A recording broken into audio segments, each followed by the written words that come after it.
Hey guys, so I'm doing a track update video.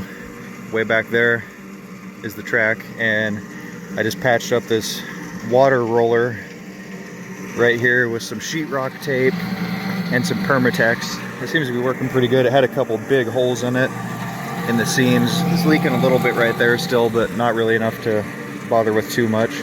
I'll try to patch that up again later, but I'm gonna get this thing filled up with water. I'm gonna go roll the track, and it should be pretty much good to go after there. We just got to cut a few little roots and stuff out of the way, but after that and rolling it, should be good to go. Made some pretty good modifications. The big double jump is now a big tabletop jump.